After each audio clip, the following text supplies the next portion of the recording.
Professor doctor Rajendra प्रसाद, PC Roy राष्ट्रीय पुरस्कार विजेता और पुल्मोनरी मेडिसिन के अग्रणी विशेषज्ञ, निदेशक मेडिकल एजुकेशन एवं professor respiratory medicine, Era's Lucknow medical college and hospital, Era university Lucknow. उपाध्यक्ष राष्ट्रीय टास्क फोर्स, राष्ट्रीय टीबी उन्मूलन कार्यक्रम Bharat. Emeritus professor, national academy of medical sciences India. अध्यक्ष state chapter Uttar Pradesh, national academy of medical sciences India. पूर्व निदेशक वल्लभ भाई पटेल चेस्ट इंस्टीट्यूट दिल्ली। पूर्व निदेशक यूपी ग्रामीण आयुर्विज्ञान एवं अनुसंधान संस्थान सैफई। पूर्व प्रमुख पुल्मोनरी मेडिसिन विभाग, king George medical university Lucknow.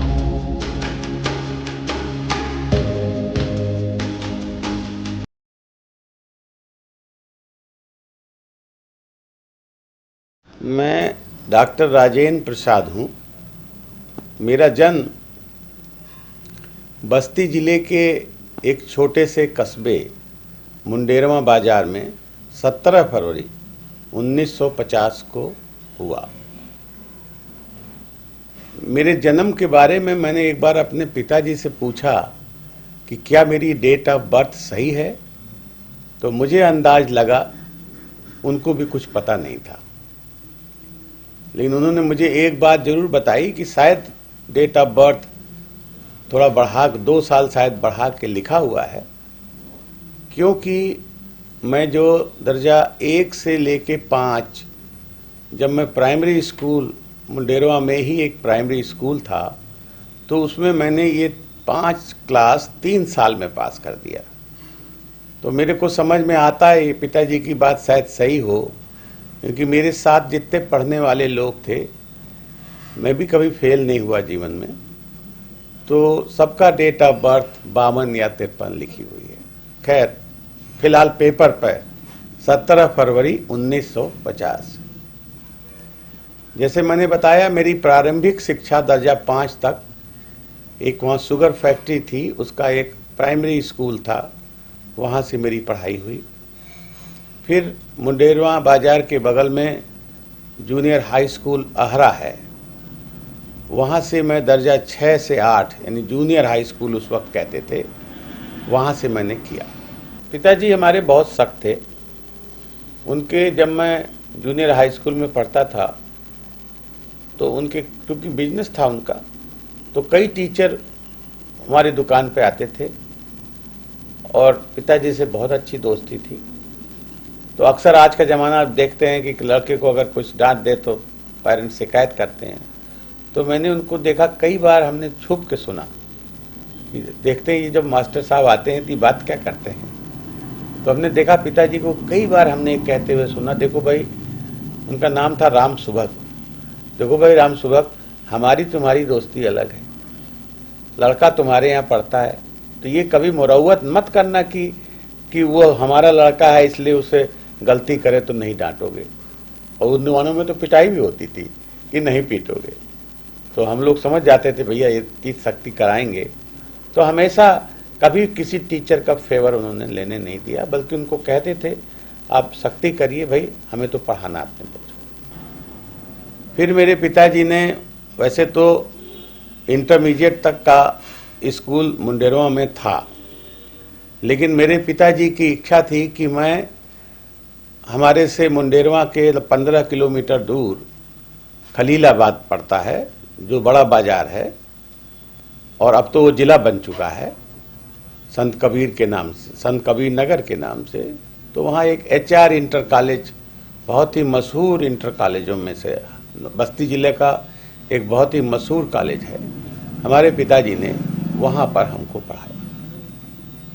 वहाँ पढ़ाने का मतलब ये था, हमारे बड़े भाई साहब थे जो, उन्होंने सौभाग्य से उन्होंने भी MBBS KGMC से किया था, उन्होंने वहाँ से हाई स्कूल और इंटरमीडिएट दोनों पास किया था।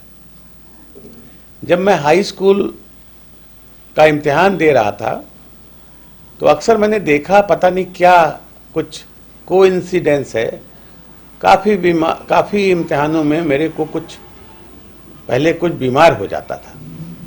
हाई स्कूल में ऐसा मुझे लगा कि मैं 1 महीने बीमार रहा और मुझे टाइफाइड फीवर ग्रसित बताया गया। उस जमाना था, बहुत ज़्यादा हॉस्पिटल बड़े नहीं थे, बहुत बड़े डॉक्टर भी नहीं थे, तो जिसने भी देखा मुझे उसने टाइफाइड फीवर कह के मेरा खाना पीना सब बंद कर दिया और मैं बहुत कमज़ोर हो गया और बुखार तो रहता था। अब इम्तिहान के मुश्किल से जब 1 हफ्ता रह गया तो मेरे को बड़ी घबराहट हुई कि मैं पढ़ने में ठीक ठाक था। तो मैं अपने एक बहुत अच्छे टीचर थे जमा साहब, जो केमिस्ट्री पढ़ाते थे, तो मैं उनके पास गया और मैंने कहा सर, मैं लगता है मैं इस बार इम्तिहान छोड़ दूं, क्योंकि मैं इम्तिहान इस बीमारी में दूंगा तो मेरा फर्स्ट डिवीज़न नहीं आएगी। ये मेरी इच्छा थी कि मैं हाई स्कूल में फर्स्ट डिवीज़न पास हूँ। लेकिन जमा साहब ने कहा नहीं नहीं, ऐसा नहीं करो।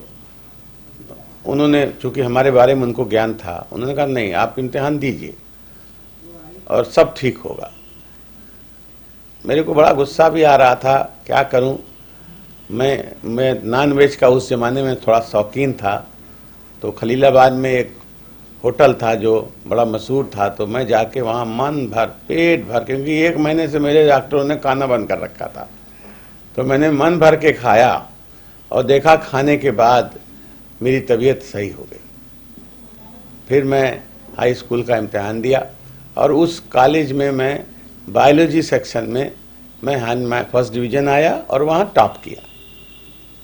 मेरी बड़ी इच्छा थी कि मैं इंटरमीडिएट वहीं से करूं, क्योंकि मेरे बड़े भाई ने वहीं से इंटरमीडिएट, क्योंकि जिस कॉलेज में आप टॉप करते हैं तो आप समझते हैं मैं उसी कॉलेज में रहूं, सब टीचर जानते हैं। लेकिन फिर मेरे पिताजी आड़े आए और उन्होंने, मेरे बड़े भाई साहब उस वक्त वो KGMC में MBBS करने आ गए थे, तो उन्होंने कहा इसको अब लखनऊ ले जाओ, अभी इंटरमीडिएट भी यहाँ से नहीं करेगा। मैं बड़ा दुखी हुआ। क्रिश्चियन कॉलेज में मेरा फॉर्म भरवाया बड़े भाई साहब ने। मैं रात दिन यही मनाता रहा कि मेरा एडमिशन ना हो, क्योंकि क्रिश्चियन कॉलेज में उस वक्त मेरिट से एडमिशन होता था, तो मैं मनाता रहा मेरा एडमिशन ना हो, तो जिससे मैं इंटरमीडिएट भी मैं यहाँ अपने खलीलाबाद से रह के पढ़ सकूँ। मेरी बड़ी इच्छा थी, लेकिन पहली लिस्ट में मेरा नाम आ गया। मैं मन मार के लखनऊ आया और क्रिश्चियन कॉलेज में एक CL वेयर हॉस्टल है, उसमें मेरा क्रिश्चियन कॉलेज में एडमिशन हुआ। एक्चुअली मेरा घर तो बस्ती ज़िले में था, तो मैं उस हॉस्टल में रह के मैंने इंटरमीडिएट की पढ़ाई की और इंटरमीडिएट के बाद मैंने वहाँ BSc में एडमिशन लिया।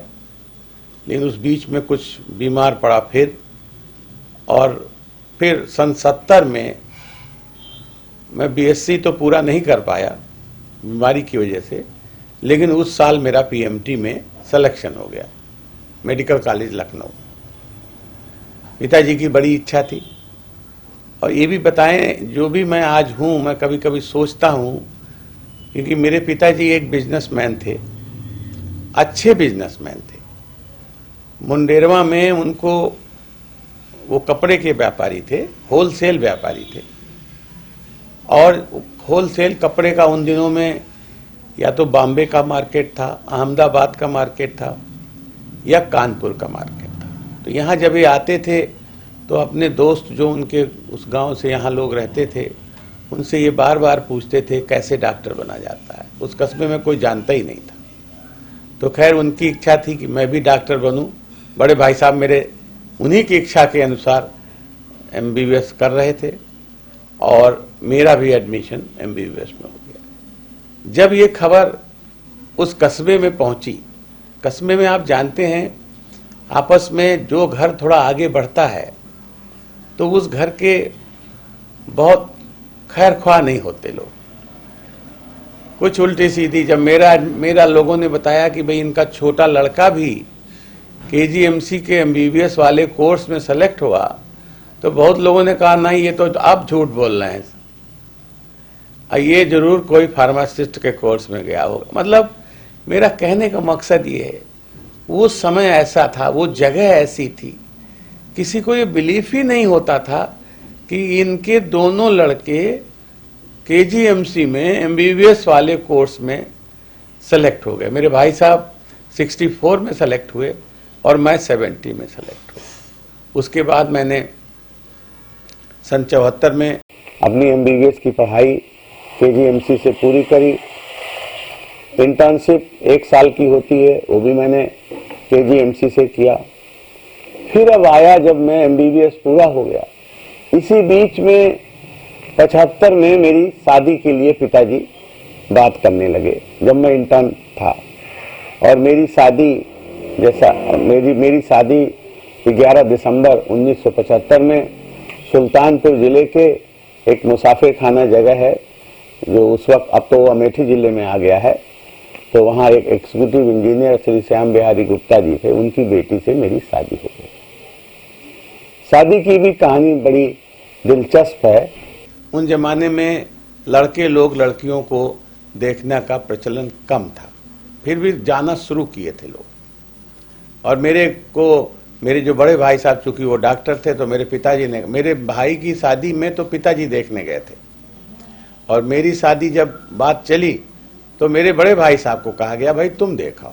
वो देख के आए और उन्होंने मुझसे कहा भाई हमें तो ठीक लगती है, और उन्होंने कहा भाई तुम भी देखाओ।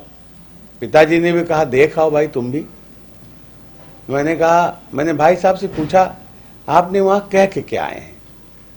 तो मैंने कहा भाई मैं तो वहां यही कह के आया हूं कि मुझे पसंद है।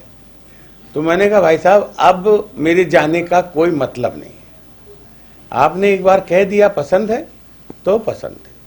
आप जानते हैं मेरी पत्नी अभी तक मेरे साथ हैं और बहुत अच्छा निभाया है, पूरे परिवार को चलाया है।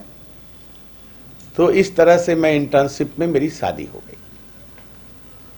फिर जब एमडी करने का वक्त आया, ये जमाना है 1976 का।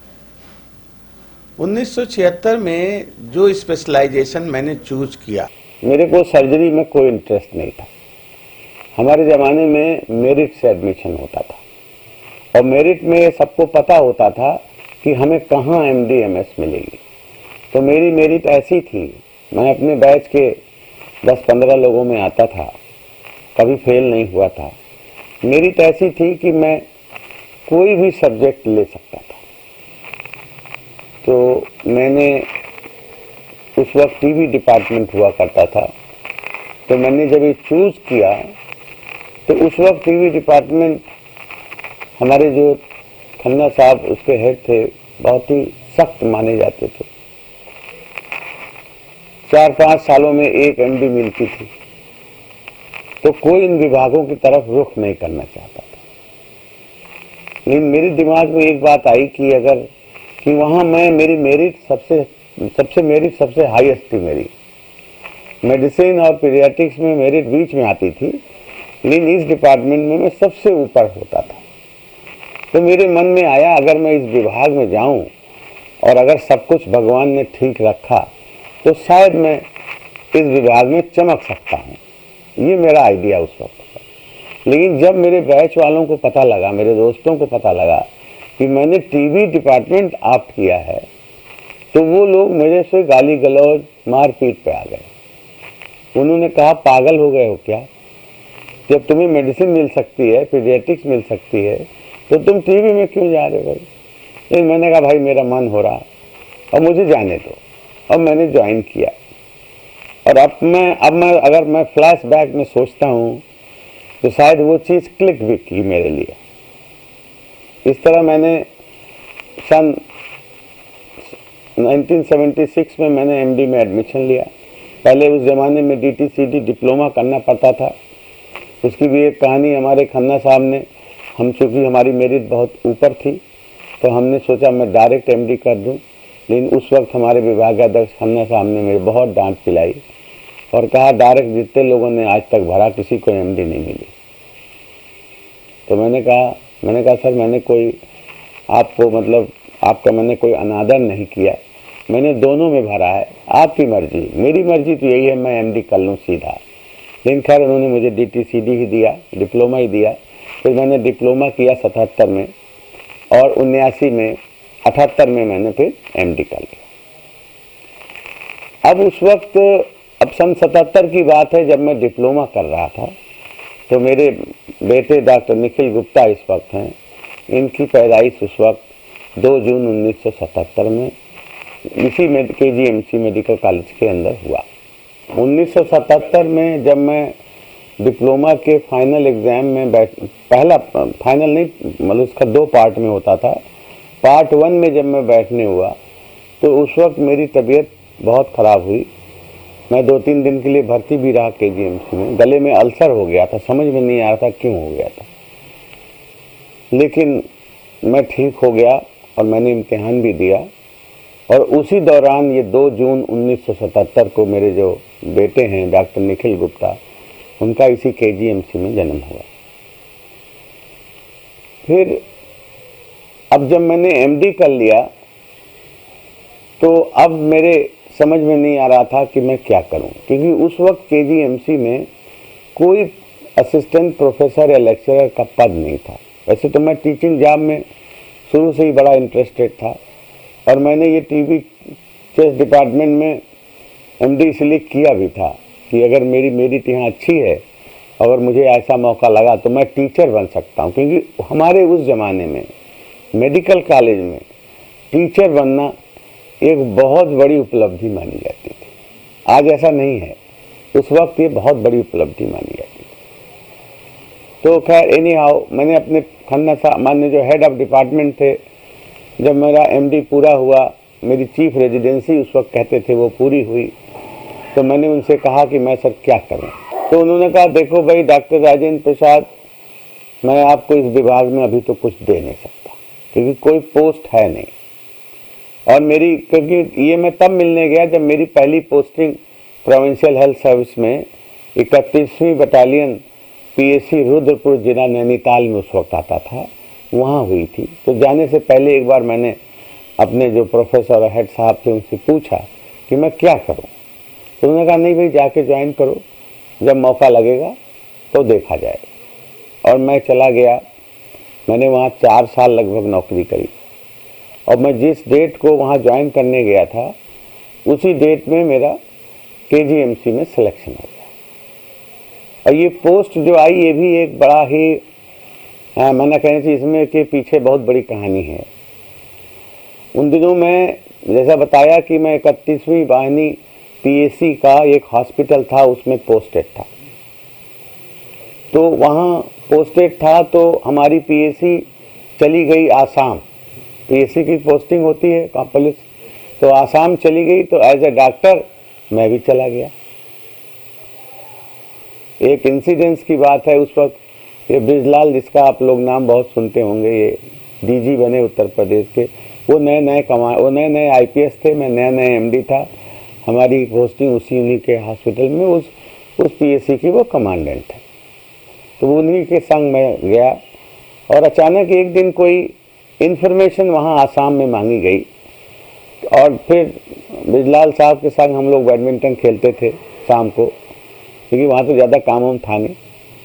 तो कोई इन्फॉर्मेशन यहाँ लखनऊ में मांगी गई।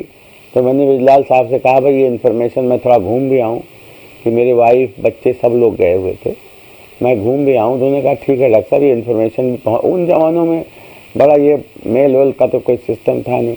तो खैर उन्होंने मुझे अलाउ कर दिया और मैंने कहा भाई मैं वहाँ PAC में भी मैं एक बार देख आऊँगा कि वहाँ क्या हालत है लोगों का।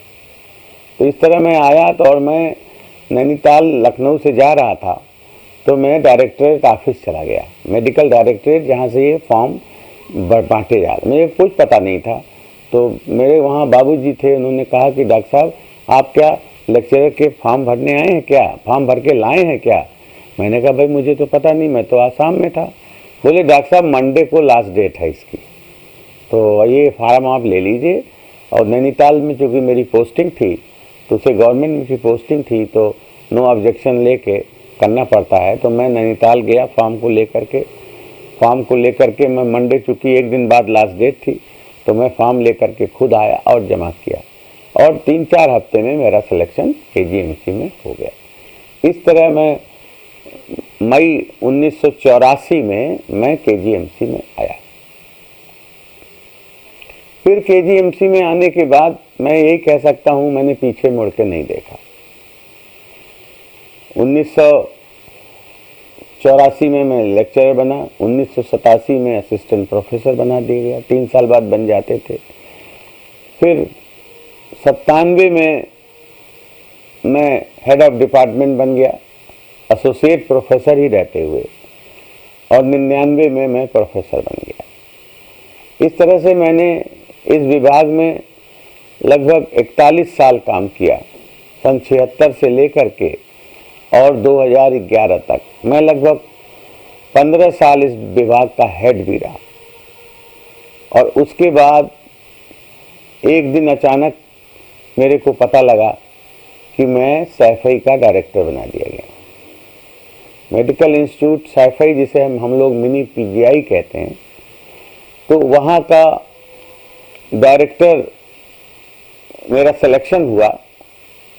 और मुझे नहीं पता था, मैं एक्चुअली जब डायरेक्टर की पोस्ट की ये बातें चल रही थी, कोई इंटरव्यू नहीं होता, ये सर्च कमेटी की पोस्ट होती है, तो मैं 3 दिन के लिए श्रीलंका गया हुआ था। और श्रीलंका से जब मैं लौटा तब मेरे पास बहुत से फ़ोन आने शुरू हुए गवर्नमेंट से कि भाई आपका सिलेक्शन सैफई में हो गया है, आप तुरंत जाके सैफई ज्वाइन करें। मैंने अपने वाइस चांसलर से कहा, उस वक्त डॉक्टर डीके गुप्ता साहब वाइस चांसलर हुआ करते थे केजीएमसी के। चूँकि मेरे पास भी फ़ोन बहुत आ रहे थे, उनके पास भी फ़ोन बहुत आ रहा था कि डॉक्टर साहब को तुरंत रिलीव करिए। मैं उनके पास गया और लगभग 7 बजे के समय में गया हूँ। और डीके गुप्ता मुझसे कुछ नाराज इसलिए लग रहे थे कि जैसे मेरे पास फ़ोन आ रहे थे तो उनके पास भी फ़ोन आ रहे थे कि भाई डॉक्टर साहब को तुरंत। अब मैं तो यहाँ था ही नहीं, मैं श्रीलंका में था, तो कैसे मुझे छोड़ देंगे। लेकिन जैसे ही मिलने गया तो उन्होंने कहा, देखो राजेंद्र प्रसाद, कितने भी फ़ोन आवे, मैं तुम्हें छोड़ने वाला नहीं, यहाँ से मैं रिलीव नहीं करूँगा, क्योंकि मेरा विभाग कौन चलाएगा। मैंने कहा, सर आप सही कह रहे हैं, मैं आपसे तो मैं भी कोई बहुत लालायित नहीं हूँ, मेरा ये है कि आप मेरी बात पूरी सुन लें, तब जैसा आप कहेंगे मैं वैसा करूँगा। मैंने कहा, मैं उस वक्त, ये बात है अगस्त 2011 का, उस वक्त मैं लगभग अपने डेट ऑफ बर्थ के हिसाब से 61.5 साल का पूरा हो चुका था। और केजीएमसी में उस वक्त रिटायरमेंट एज 62 साल की थी। तो जब मैंने डीके गुप्ता साहब को ये बात बताई कि मैं तो साहब 61.5 साल का हूँ और इस एफआई के डायरेक्टर की पोस्ट 65 साल तक की थी, तो वो आप मानोगे नहीं, जब मैंने ये कहा कि मैं 61.5 साल का हूँ तो अपनी कुर्सी पर वो खड़े हो गए। बोले, राजेंद्र प्रसाद तुम 61.5 साल के हो? भाई तुमको देख के तो लगता तुम 55-56 साल के हो, इसीलिए मैंने वो बात कही कि मैं तुम्हें कभी छोड़ूंगा नहीं, रिलीव नहीं करूंगा, क्योंकि मेरा विभाग यहाँ कौन चलाएगा, तुम आप इतना अच्छा आप वो चलाते हो। तो मैंने कहा नहीं। बोले, अगर तुम भाई 61.5 साल के हो, 6 महीने बाद रिटायरमेंट तुम्हारा यहाँ से है और मैं तुम्हें उसके बाद कुछ दे नहीं पाऊंगा, और ये तुम्हारी 65 साल की नौकरी होने जा रही है, भाई मैं आपको तुरंत रिलीव करूंगा। उन्होंने रजिस्ट्रार को बुलाया और उन्होंने कहा, डॉक्टर साहब को तुरंत आप रिलीव कर दिए, और मेरे को अगली सुबह रिलीव आर्डर मिल गया। रिलीव आर्डर में मेरे को उन्होंने बहुत ही, क्योंकि समय कम था, एक लिमिटेड फेयरवेल दिया जिसमें सारे हेड्स को बुलाए, जिसमें डॉक्टर डीके गुप्ता साहब ने अपने भाषण में 2-3 बातें कहीं मैं बताना चाहूँगा। बोले, राजेंद्र प्रसाद, मैं उन्हीं की बात में ये कोट कर रहा हूँ, मैं अपनी तरफ से नहीं कह रहा हूँ, क्योंकि उस वक्त डीके गुप्ता साहब, उनका साबिका सिर्फ 2 महीने का था मैक्सिमम। 2 महीने वो नए वाइस चांसलर आए थे। 2 महीने में उन्होंने जितना मेरे बारे में समझा, जाना, उसको वो भाषण में कह रहे थे कि भाई राजेंद्र प्रसाद, ये मेरे को सुनाई पड़ता है कि ये अपने पेशेंट में बहुत पॉपुलर हैं, अपने स्टूडेंट्स में बहुत पॉपुलर हैं, अपने कोलीग्स में भी बड़ी इनकी इज्जत है, बहुत पॉपुलर हैं। इतने पॉपुलर ये गवर्नमेंट में भी होंगे, ये मुझे ज्ञान नहीं था। अब बोले गवर्नमेंट का मैं इसलिए कह रहा हूं कि 4 दिन से मेरे पास ऐसा कोई अधिकारी नहीं जिसका फोन ना आया हो कि डॉक्टर राजेंद्र प्रसाद को अपने केजीएमसी से रिलीव कर दीजिए, जिससे वो सैफई जाके ज्वाइन कर लें। मैंने जब अपने फेयरवेल, जब उनके भाषण को, उसके बाद बहुत से हेड्स ने भी बोला, तो मैंने जो उनका जवाब दिया वो मैं ज़रूर बताना चाहूँगा। मैंने कहा सर ऐसा है, आपने जो ये 3 बातें बताई, पहली कि मैं पेशेंट्स में बड़ा पॉपुलर हूँ, मैं स्टूडेंट्स में बहुत पॉपुलर हूँ, और मैं मतलब अपने कुलीग्स में बहुत पॉपुलर हूँ, इसके बारे में तो मैं कोई कमेंट नहीं कर सकता। ये तो आपका अपना ऑब्जर्वेशन है, जैसा आप समझें आपने बोला। लेकिन जो चौथी बात आपने बोला कि मैं गवर्नमेंट में भी बहुत पॉपुलर हूँ, ऐसा कुछ है नहीं। ये एक कोइंसिडेंस है।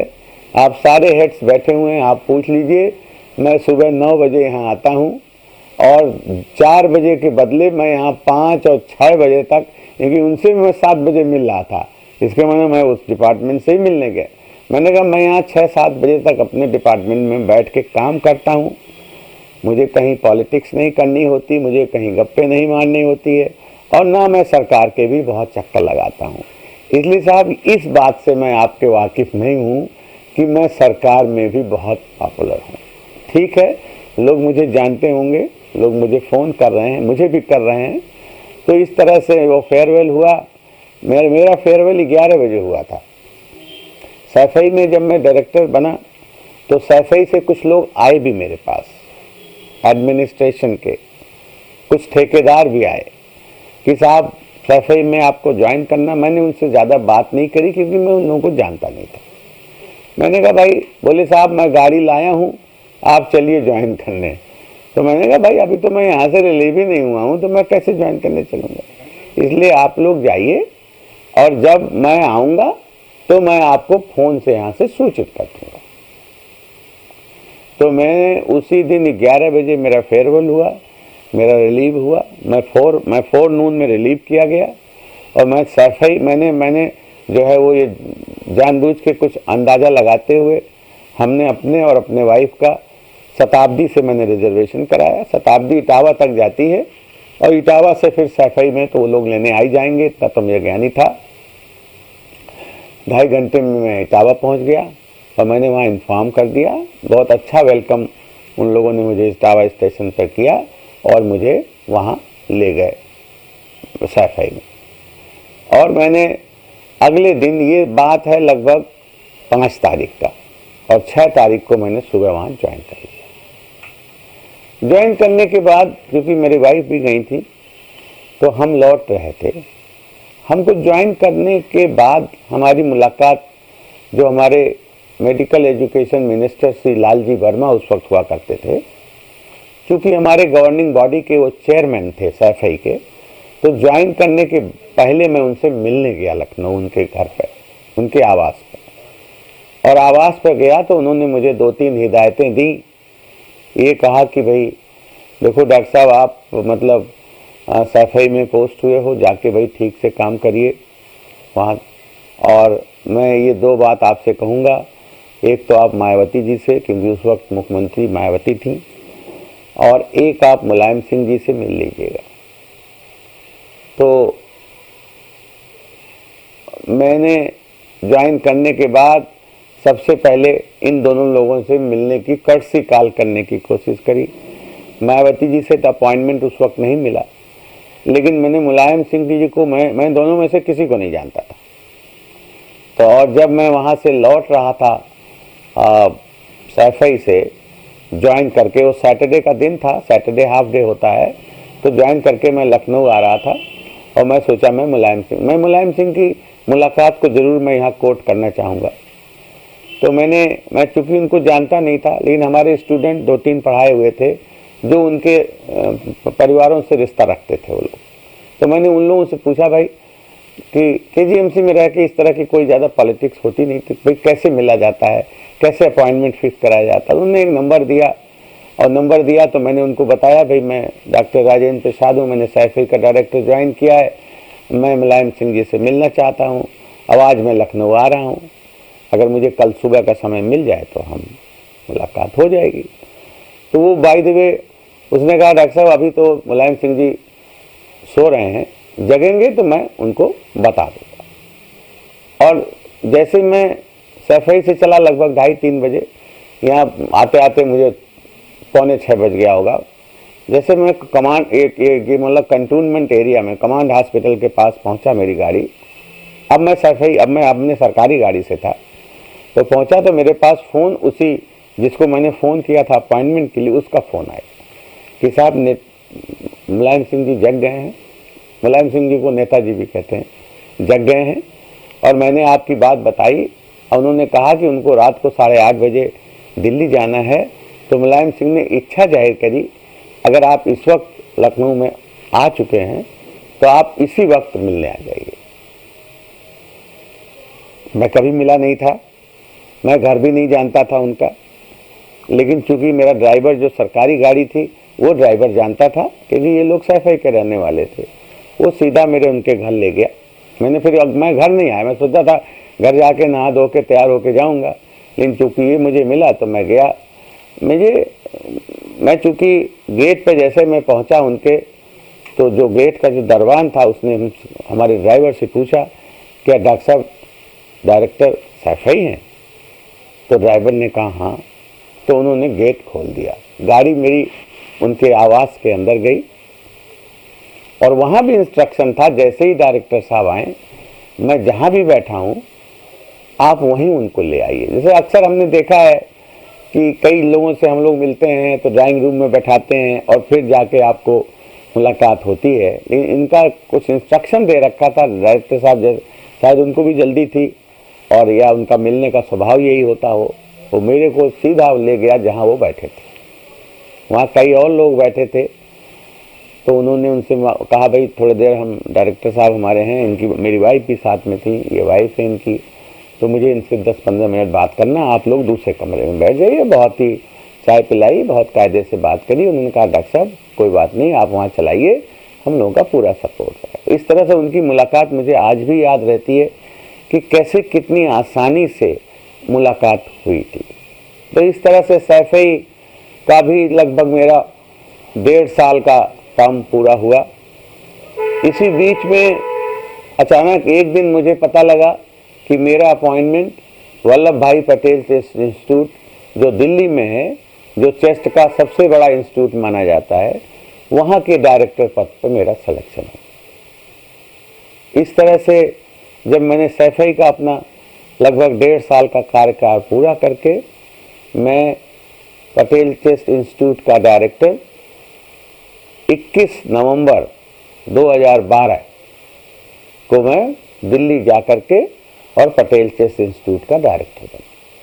21 नवंबर 2012 को पटेल चेस्ट इंस्टीट्यूट के डायरेक्टर के पद पर जाके ज्वाइन किया।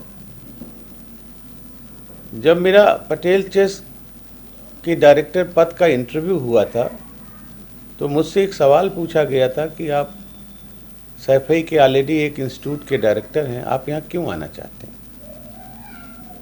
तो मैंने कहा ये बात सच है कि मैं एक इंस्टीट्यूट का डायरेक्टर हूँ, लेकिन चूंकि ये चेस्ट का इंस्टीट्यूट है, हमारी डिजीज़ हमारे दिल के पास है, तो मैं चाहूँगा अपने आखिरी दिनों जो भी 2-3 साल मेरे पास बचे हैं, मैं इस इंस्टीट्यूट की सेवा करूँ।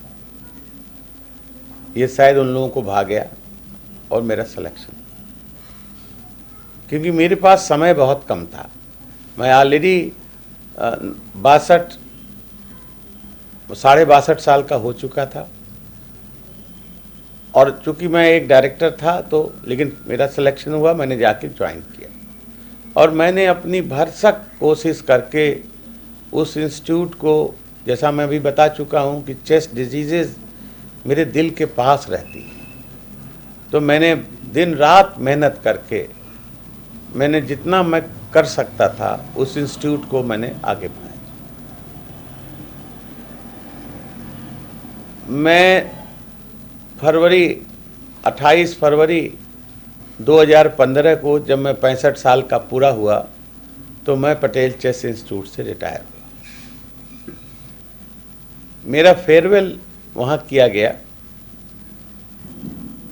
फेयरवेल में मैं बताना चाहूँगा, सबने जो भी बोला, मेरे जो गवर्निंग बॉडी के chairman doctor professor PN. Tandon, जो देश के माने जाने डॉक्टरों में मशहूर, बहुत ही मशहूर हस्ती हैं, फॉर्चुनेटली वो मेरे दौरान वो हमारे इंस्टीट्यूट के गवर्निंग बॉडी के चेयरमैन रहे। उन्होंने जो भाषण दिया था मैं उसको कोट करना चाहता। उन्होंने कहा कि आई नो राजेंद्र, और इसका जब सिलेक्शन हुआ तो इसके पास सिर्फ 2.5 साल का समय बाकी था। और अक्सर लोग सोचते हैं कि मेरे के लिए 2.5 साल रह गया है, मुझे क्या करना है, चुटकियों में समय गुजर जाएगा।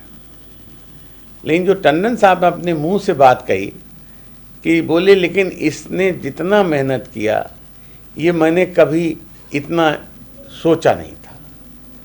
और उन्होंने कहा, उन्होंने यहाँ तक कह दिया कि अगर इनकी जगह मैं होता और मेरे भी लगभग 2.5 साल की नौकरी बची होती तो मैं भी शायद इतना काम नहीं करता जितना कि इस बंदे ने मन लगा के आखिरी दिन तक काम किया। कुछ बात कहने लगे कुछ लोग कि भाई शायद डॉक्टर साहब एक्सटेंशन चाहते हैं।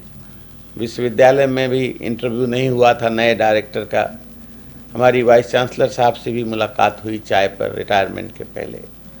उन्होंने भी बहुत संतोष व्यक्त किया और उन्होंने अपने दिल से चाहा था कि, लेकिन मैंने कहा सर ऐसा है आप ना चाहें, क्योंकि मैं सर जितने दिन की मेरी नौकरी है उसके बाद मैं नौकरी मैं करूँगा नहीं, क्योंकि मेरा मानना है जितने दिन का आपका पोस्ट है उसके बाद अगर आप एक्सटेंड करोगे तो आपके एडमिनिस्ट्रेटिव कैपेबिलिटी में प्रॉब्लम आती है। इसलिए और इसी सामने मेरी बात माना और मुझे रिलीव कर दिया। रिलीव करने मेरे को समय लग रहा था तो मैं समझ नहीं पा रहा था, तो मैं गया मिलने और मैं मेरे तरह रिलीव हुआ और 28 फरवरी 2015 को मैं पटेल चेस इंस्टीट्यूट से रिटायर हो गया। ये मेरी सरकारी सेवाओं का अंत था। जब मैं वहाँ से रिटायर हो के लखनऊ आया तो लखनऊ में एक्चुअली बहुत से मेडिकल कॉलेज हैं, हर लोगों ने मेरे से संपर्क किया। सभी लोग चाहते थे कि मैं उनका इंस्टीट्यूट ज्वाइन कर लूँ, क्योंकि हमें एमसीआई के हिसाब से 70 साल तक की नौकरी आप कर सकते हैं। लेकिन मैंने एरा मेडिकल कॉलेज के मैनेजमेंट को, खासकर जो मीसम अली खान साहब हैं, वो मुझसे बहुत पहले मिले थे और उन्होंने कहा था कि डॉक्टर साहब हम चाहते हैं आप हमारा इंस्टीट्यूट ज्वाइन करें। बहुत पहले जब मैं केजीएमसी में था और मैंने उनसे कहा था कि मीसम साहब बहुत बहुत आपकी अपनी इच्छा, जो आपने जो कॉन्फिडेंस हमारे ऊपर दिया है उसके बहुत बहुत धन्यवाद, लेकिन KG is my first love और केजी से बिना रिटायर हुए मैं आपके यहाँ नहीं आ सकता। उसके बाद जैसा मैंने बताया मैं सैफई का डायरेक्टर बन गया, मैं पटेल चेस का, बातचीत हमारी होती रही और जब मैं वहाँ से रिटायर हुआ फिर उन लोगों ने, वहाँ के मैनेजमेंट ने मुझसे संपर्क किया और कहा डॉक्टर साहब आपने वादा किया था कि आप जब पूरा रिटायर हो, पूरा आप नौकरी सरकारी पूरी कर लेंगे तो आप हमारे एरा में आएंगे। हमने कहा मुझे आज भी वादा याद है और इस तरह मैंने एरा में अप्रैल 2015 से मैं एरा मेडिकल कॉलेज में डायरेक्टर मेडिकल एजुकेशन और पल्मोनरी मेडिसिन के हेड की हैसियत से वहाँ मैं काम कर रहा हूँ। तो ये तो यहाँ तक की कहानी हो गई। डॉक्टर साहब मैंने सुना है कि आपको बहुत से अवार्ड मिले, तो अगर मैं सारे अवार्ड पूछने लगा आपसे तो सुबह से शाम हो जाएगी और अवार्ड खत्म नहीं होंगे, इतने अवार्ड आपको मिले। तो मैं चाहता हूँ कुछ खास अवार्ड जो आपको मिले हैं, जो याद हो लम्हे, जो मंजर याद हो, जो आपको हमेशा याद रहे, वो मैं चाहूँगा कि आप देखिए, अवार्ड मैंने आपको एक बात बताई थी कि मैं जब ये डिपार्टमेंट ज्वाइन कर रहा था तो मेरे दिल में एक तमन्ना थी कि मैं इस फील्ड में आगे बढ़ूं। मैं तो गांव से आया था, बहुत मेरे साथ कोई सपोर्ट सिस्टम ऐसा नहीं था, तो मैंने बहुत निष्ठा से काम किया और मैं समझता हूं चेस्ट की फील्ड में ऐसा कोई भी अवार्ड नहीं बचा होगा जिसको मुझे मिला ना हो। यानी सन 76 मुझे याद आता है जब मैंने एमडी ज्वाइन किया था, मेरे बैच के लोग मुझे बहुत ही उल्टा सीधा कहा था, लेकिन आज वो भी कहते हैं कि भाई ये अपने बैच के स्टार हैं। तो भगवान ने सुनी हमारी मेहनत और भगवान की दुआएं हैं। तो वो सुन के मैं तो ऐसा कोई अवार्ड हमें नहीं लगता चेस्ट में जो मुझे ना मिला हो। लेकिन जो कोई एक दो बात आपने कही कि कौन से अवार्ड आप, मेरे को अभी 2 साल पहले BC Roy national award, doctor B C Roy national award मिला, जो डॉक्टरों के लिए एक बहुत ही बड़ा अवार्ड माना जाता है। और मैंने ये कभी इस अवार्ड के बारे में सोचा नहीं था कि बीसी रॉय नेशनल अवार्ड मुझे मिलेगा, लेकिन अचानक 2016 में मेरे पास खबर आई कि you have been selected for doctor B C Roy national award, जो कि उस वक्त के राष्ट्रपति श्री प्रणब मुखर्जी द्वारा राष्ट्रपति भवन में मुझको प्रदान किया गया। कुछ अवार्ड्स और है हमारे उत्तर प्रदेश सरकार की, जो साइंस जो council of science and technology है, उसका जो सबसे बड़ा अवार्ड है, जिसे विज्ञान गौरव कहते हैं, जो रिसर्च के लिए दी जाती है, वो भी अवार्ड मेरे को 2014-15 में उत्तर प्रदेश की सरकार ने दिया। बहुत से ओरेशंस हैं। एक लाइफ टाइम अचीवमेंट अवार्ड है इंडियन एसोसिएशन ऑफ ब्रांकोलॉजी। हम लोगों ने उत्तर प्रदेश में ब्रांकोस्कोपी के डेवलपमेंट में बहुत योगदान दिया तो उसके लिए उन लोगों ने मुझे 2016 में लाइफ टाइम अचीवमेंट अवार्ड से नवाजा। और जितने भी एसोसिएशन के ओरेशंस हैं, खासकर विश्वनाथन चेस्ट मेमोरियल ओरेशन, और उसके बाद ही मैं पटेल चेस्ट इंस्टीट्यूट का डायरेक्टर बना, तो उनके नाम से ओरेशन था। ये पाके मुझे भी बड़ी खुशी हुई। तो ये अवार्ड्स की मेरी कहानी रही हैं और मेरे पास लगभग 25 अवार्ड्स मुझे मिले। और हम सोचते हैं कि चेस्ट की फील्ड में ये बहुत बड़ी उपलब्धि मानी जाती है, और लोग ऐसा कहते भी हैं कि ऐसा कोई अवार्ड नहीं बचा जो डॉक्टर राजेंद्र प्रसाद साहब को नहीं मिला।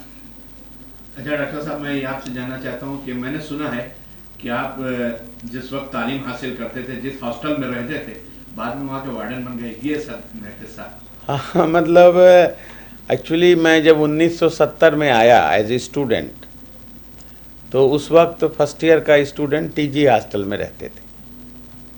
तो 70 से लेके 72 तक 3-2.5 साल लगभग मैं टीजी हॉस्टल में रहा।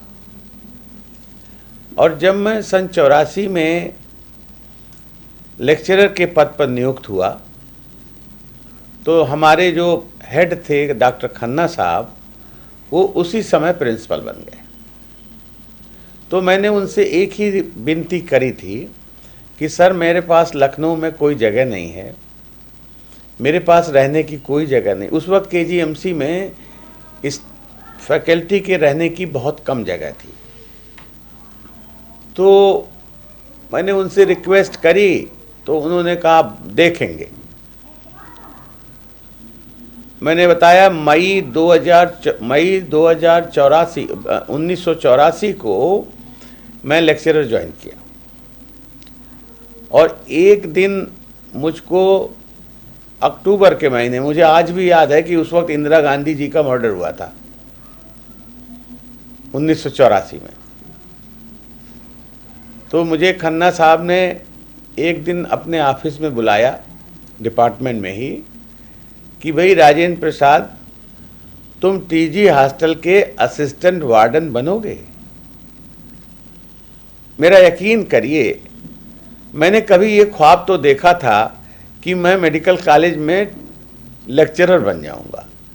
मैंने कहा ना, मैंने कभी ये ड्रीम में भी नहीं सोचा था। ये बहुत बहुत बड़े बड़े लोग टीजी हॉस्टल के वार्डन बने, अंग्रेज भी बने,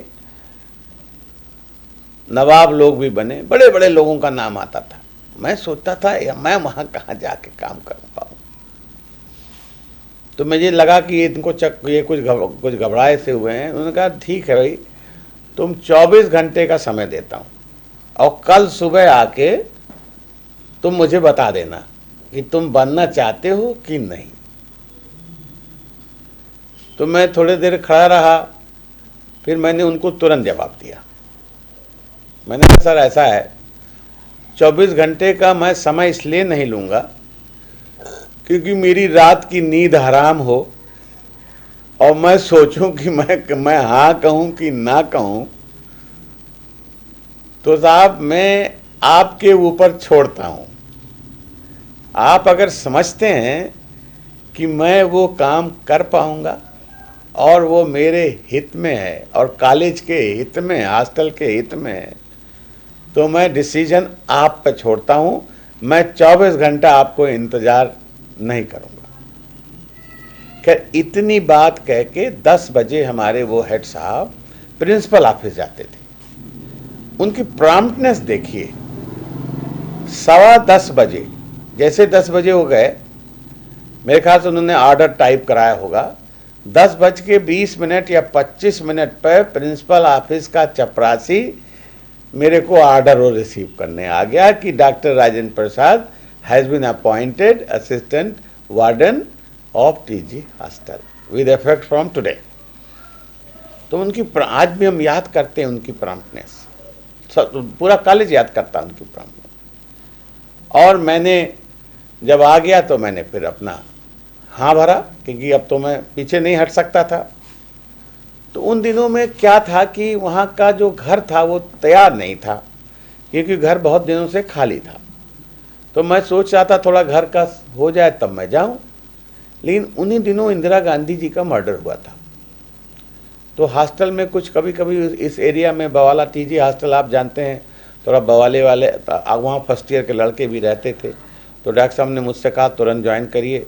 हलीम साहब उसके वार्डन हुआ करते थे उस वक्त, बहुत मशहूर। और हलीम साहब लगभग 28 साल वहाँ के वार्डन रहे, मशहूर, वो कॉलेज का रिकॉर्ड है, हमारे टीचर भी रहे। तो उन्होंने खन्ना साहब से कहा कि भाई अभी तक उसने ज्वाइन नहीं किया। तो खन्ना साहब ने मुझे बहुत डांट लगाई और मैंने उसी रात को जाकर के मैंने वहाँ ज्वाइन कर लिया। तो इस तरह मैं टीजी हॉस्टल में मैं भी लगभग 1984 से लेके और 2009 तक रहा, यानी 25 साल लगभग।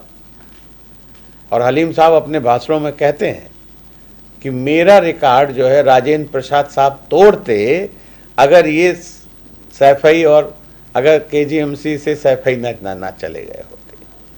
तो मैं उनके बाद मैं बहुत लंबा समय रहा टीजी हॉस्टल में, मैंने बहुत समय देखा। और मैंने कहा बहुत काफ़ी वहाँ फर्स्ट ईयर के लड़के रहते थे, बवाले भी, रैगिंग के नाम पर बवाला भी बहुत होता था।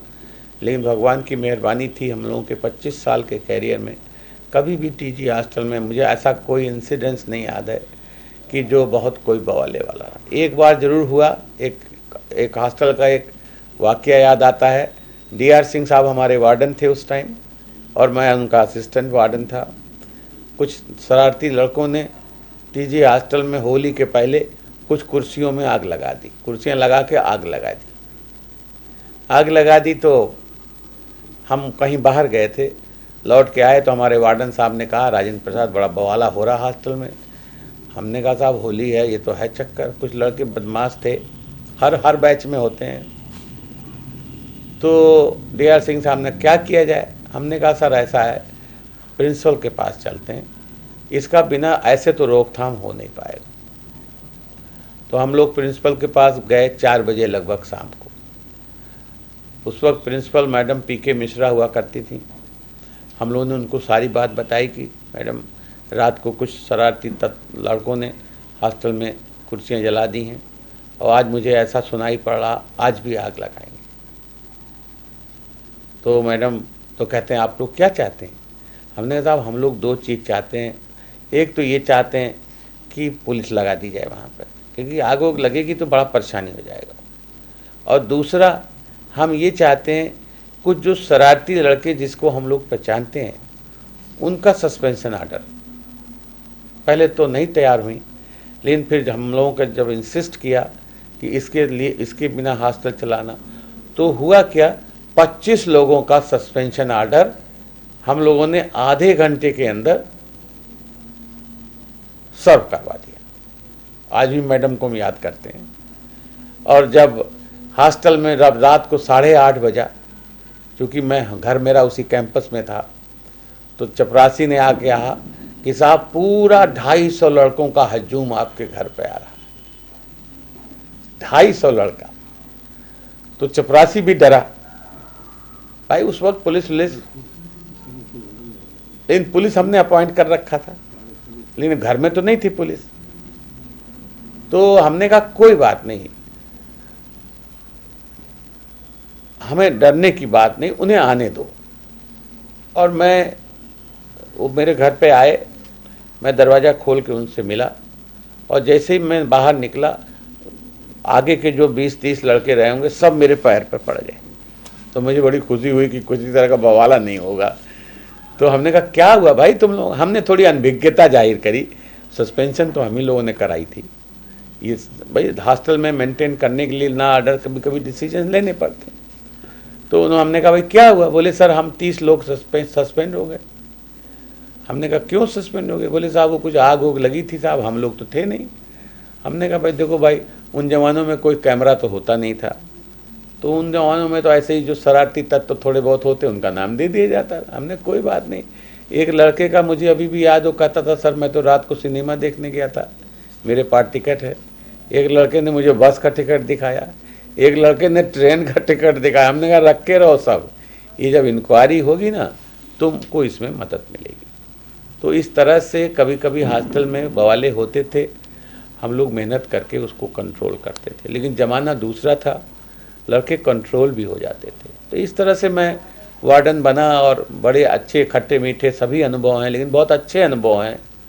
वहाँ से लड़का भी, वैसे टीवी डिपार्टमेंट के टीचरों को बहुत कम लोग पहचानते हैं, लेकिन मैं बड़ा सौभाग्यवान था कि मैं टीजी हॉस्टल का 25 साल रहा, और लड़के सब पहचानते हैं हम लोगों को। तो इस तरह से मैं वार्डन बना।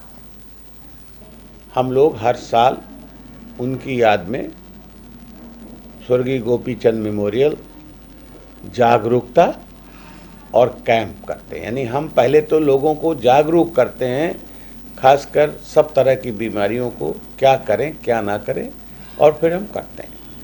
ये इसलिए करते हैं कि दो हम समझते हैं पिताजी के विशेष के खिलाफ था, लेकिन हम समझते हैं वहाँ छोटी जगह है, लोग बीमारियों के बारे में जागरूक नहीं हैं, और भगवान ने हमें इतना दिया है, समाज ने हमें इतना दिया है, तो हमें भी अब समाज को कुछ पे करने का समय आया है। इसलिए हम लोग यहाँ से डॉक्टरों को लेके जाते हैं, हर साल ये कैंप करते हैं, और ये कैंप हम लोग अपने ज़िंदगी तक करते रहेंगे। और मैं चाहूँगा कि मेरे बाद मेरा बेटा जो खुद डॉक्टर है, राम मनोहर लोहिया इंस्टीट्यूट में असिस्टेंट प्रोफेसर है मेडिसिन विभाग में, मैं तो चाहूँगा कि मेरा बेटा भी इसको कंटिन्यू करे। बचपन में जैसा मैंने बताया कि हमारा पिताजी अच्छे बिजनेसमैन थे, कपड़े के होलसेल व्यापारी थे, बड़ा नाम था उनका। तो वो हम लोग चाहते थे, हम लोग बहुत प्रभावित थे उनसे, चाहते थे इसी बिजनेस में हम लोग कंटिन्यू करें, लेकिन पिताजी कदापि नहीं चाहते थे। वो हम लोगों से साफ साफ कहते थे कि तुम लोगों को पढ़ना है, यहाँ से निकलना है और आगे बढ़ना है। डॉक्टरी के शब्द तो नहीं कहते थे, लेकिन कहते थे पढ़। इस तरह उन्होंने सारे एक्शंस किए। हमको तो हाई स्कूल के बाद ही घर से बाहर कर दिया, निकाल दिया पढ़ने के लिए, जाइए भाई पढ़िए आप। और तो डॉक्टर, उनकी इच्छा थी हम लोग डॉक्टर बने, और जिसके लिए उन्होंने खुद बड़ी मेहनत करी। वो बिजनेस के सिलसिले में जब यहाँ लखनऊ आते थे, कानपुर जाते थे, तो लखनऊ रुकते थे। लखनऊ में एक रिजवी साहब थे, उनके बहुत अच्छे दोस्तों में से थे, जो KGMC में किचन के इंचार्ज थे। तो उनसे वो बार बार बात करते थे, भाई कैसे डॉक्टर बनते हैं KGMC में। तो उन्होंने बताया भाई टेस्ट होता है, बच्चों को बैठाना पड़ेगा इंटरव्यू। तो उन्होंने पहले तो हमारे बड़े भाई साहब को बैठाया, बड़े भाई साहब भी नहीं चाहते थे डॉक्टर बने, वो यहाँ आना नहीं चाहते थे लखनऊ में, उनको कोचिंग कराया और पहली बार वो सेलेक्ट हो गए डॉक्टर में। तो मैं तो खैर मेरे लिए उनको ज़्यादा मेहनत इसलिए नहीं करनी पड़ी कि मैं लखनऊ में पहले से ही आ गया था। तो आज हम यही कहना चाहते हैं, पेरेंट्स की बड़ा रोल, पेरेंट्स का रोल बहुत ज़्यादा होता है। पेरेंट्स जैसा चाहते हैं अगर बच्चे लोग उसको फॉलो करें तो अच्छी ज़िंदगी। तो हम लोग तो डॉक्टर बने ही उनकी इच्छा के लिए, और जो भी आज हैं, हम तो, हमारे पिताजी आज नहीं हैं, लेकिन हमेशा हम लोग कहते हैं भाई हम लोग उन्हीं की इच्छा के अनुसार ही डॉक्टर बने हैं।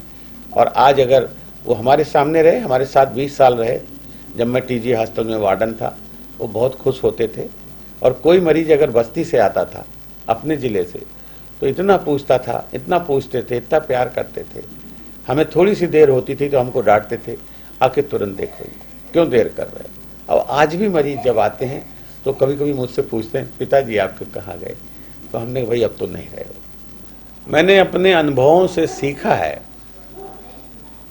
कि आदमी कितने भी गरीब परिवार से आया हो, कितने भी गांव से आया हो, दूर जगह से आया हो, अगर वो मेहनत करे, मन लगा के काम करे, तो दुनिया की वो हर चीज हासिल कर सकता है। ये मैं इसलिए कह रहा हूं कि ये लोग हम लोगों के बारे में कहते हैं। और दूसरी बात, हमेशा हमने अपने स्टूडेंट्स को सिखाया है कि आप कुछ भी बन जाइए, you should always has a human touch. अपनी इंसानियत को मत छोड़िए। क्योंकि हम डॉक्टरी में भी कहते हैं, डॉक्टरी में भी हमेशा ये फलसफा है, आप अच्छे डॉक्टर तब बन सकते हैं सबसे पहले आप अच्छे ह्यूमन बीइंग बने। और तीसरी बात, मैं और एक अपने बच्चों को, अपने डॉक्टरों को सिखाता हूँ, पढ़ाता ही नहीं हूँ, इसको करके दिखाता भी हूँ कि आप पैसे का पीछा ना करें। अगर आप काबिल हैं, अगर आप अच्छे हैं, तो पैसा आपके पीछे पीछे भागे।